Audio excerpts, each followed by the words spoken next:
let's get into our next topic. Who is it? Hey, John, this is Alan. I know you talked about Don't Worry, Darling recently on your show, but I was wondering, do you think if this movie bombs, do you think it could really affect or derail Olivia Wilde's directing career? Thanks. I'd love to hear your thoughts. Ooh, great question. If Don't Worry, Darling bombs at the box office, is this going to put Olivia Wilde in director jail? For me, the answer is yeah, I think so. I think it will. This movie has been surrounded by a lot of controversy, a lot of drama, and I feel like every interview I watch regarding this show, any bit of news I hear about this, it's about putting out those fires, about how this didn't really happen, this didn't happen either, this is all a matter of perspective, and that's all eclipsed the movie. Yeah. So if the movie itself doesn't deliver, it's only going to be known for all of this drama. That's where I'm sitting, at least right now. How about you, Amy? Yeah, I think also just looking at the fact that, what else are we going off of for her director? She had Booksmart, Yes. which was, I thought, a very good movie, a very charming movie, but maybe not a career saver if this completely bombs. And the fact that she's been so central to all of this drama almost makes her feel like a liability, I think. If it was just, all this weird shit happened, what can you do? But it really feels like she made some weird, bad moves. And then the kicker has just felt like this movie might not be particularly good. So again, I just don't think she has the track record to go, yeah, that one wasn't great, but here's these 3 other ones. It's like, no, she did Booksmart, which was cute. So yeah, I don't know. I don't know if I see her bouncing back. Mm-hmm. Rob? Well, first of all, I just want to say that I'm actually pulling for Olivia Wilde here, because I thought Booksmart was a pretty smashing debut directorially. And, she shepherded this film into existence based on a Blacklist script, I believe. And she did a lot of work to show that she had a vision for this movie. And I hope it's good. I like it looks like it's beautifully made and all that. And I just want to point out it made over $3 million in previews last night. AMC has their internal tracking at this film making $27 million this weekend. Oh, wow. The Rotten Tomatoes score right now is 87% with the audience. Okay. 36% with critics. And I think one of the things I would hope for this film that people go see it and judge it on its own merits. I have yet to see it. I am going to go see it. Look, the more we have new voices making films, Olivia Wilde's been in the industry for a long time. We saw her speak at CinemaCon. Mm-hmm. I was impressed with how she carried herself and what she had to say. So poised. Very poised, but also she seemed like a director to me. And I would like to see this film succeed. I'm interested in seeing it. It looks great. And, all of this controversy, let's sweep that aside. None of it has to do with the film itself. Yeah, exactly. None of it. It doesn't have to do with the hundreds of people that worked on this movie, all the technicians, Matthew Libatique, who shot it, all the actors who worked on this film, Florence Pugh, who gave it her all, clearly. Oh, yeah. I mean, whether you like the movie or not, every single person has said her performance is extraordinary in this. It deserves a chance to succeed on its own merits. All the rest of that has nothing to do with the film. It's all just noise. And it is the if it's a bomb. It could be a huge, box office success. And at that point, all the controversy kind of goes out the window. Right. And, if it does indeed fulfill what AMC is thinking about in terms of 27 million, that's a very respectable opening for this movie in September.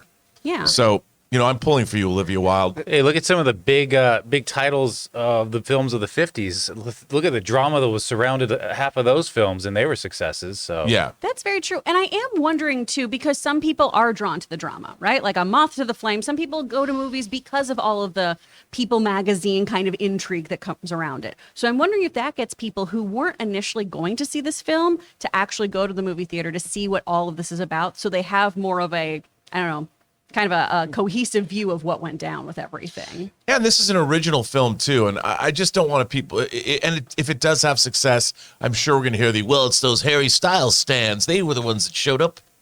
I hope that's not the case.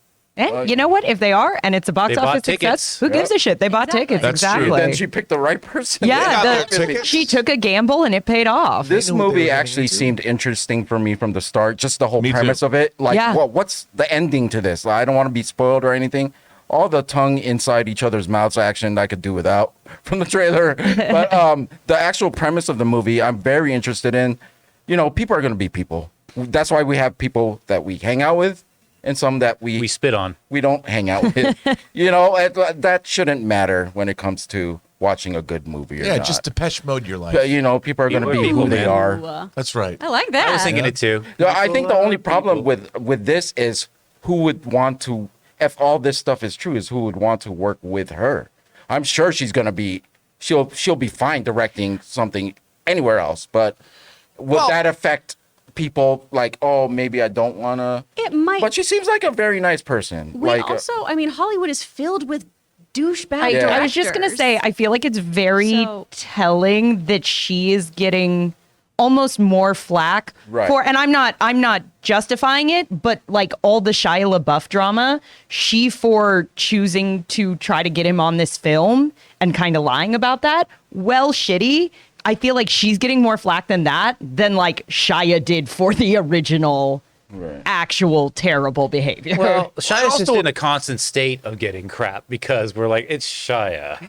Well, we expect that from him.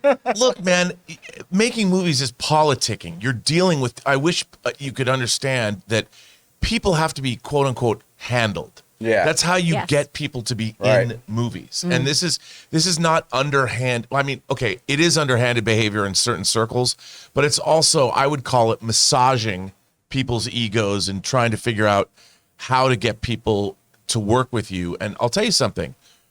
If Matthew Libatique as a cinematographer has good things to say about Olivia Wilde as a director, she'll continue to get good work. Yep. And whether Florence Pugh, there's lots of directors that hate their leading actors.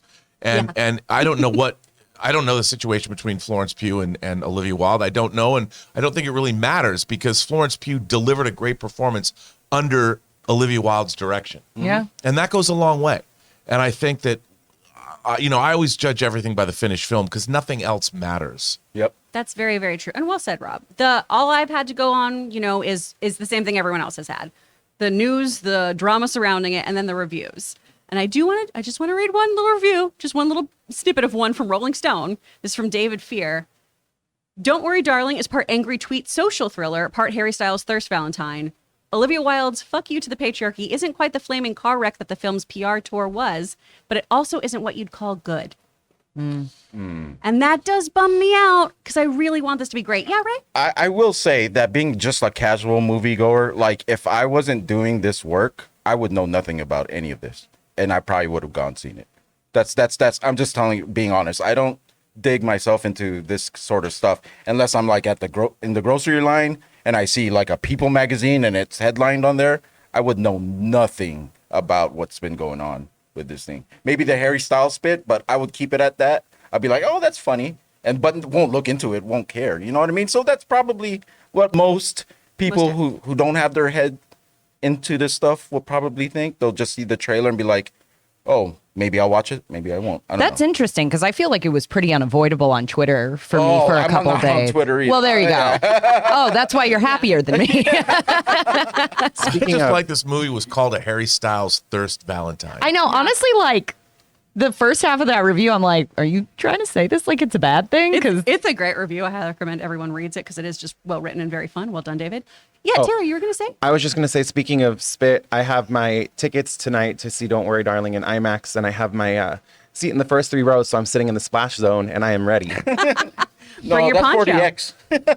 That's what you got to go to a Regal. Wow. All right. Well, folks, what do you think? Do you think that if Don't Worry, Darling bombs, could that mean disaster for Olivia Wilde's directing career? Let us know your thoughts in the comments down below. We want to take a second and thank a sponsor of this video, MeUndies. Luckily, we here at the John Campea Show work with MeUndies, makers of the most buttery, soft, and sustainable undies, bralettes, and socks that exist. Like many of you guys, I have spent my entire life wearing completely useless and uncomfortable underwear. And it wasn't until the good folks at MeUndies sent me my first couple of pairs that I realized I have not been living my life to the fullest. Now I wear MeUndies every single day, and it makes my whole day a hell of a lot more comfortable. Guaranteed guaranteed to be the softest stuff you've ever felt in your life. Their signature micro-modal fabric is sustainable, breathable, and stretchy as heck. Available in sizes extra small to 4XL, they have new colors and prints dropping weekly, so there's always something exciting to check out. Try their free-to-join membership for free shipping on every order and exclusive perks, like an item shipped to your door every month, secret sales, and early access to their newest stuff. MeUndies has a great offer for the John Campea Show audience. For any first-time purchasers, you get 20% off plus free shipping and returns. So to get 20% off your first order, free shipping, and 100% satisfaction guarantee, go to MeUndies.com/Campea. That's MeUndies.com/Campea.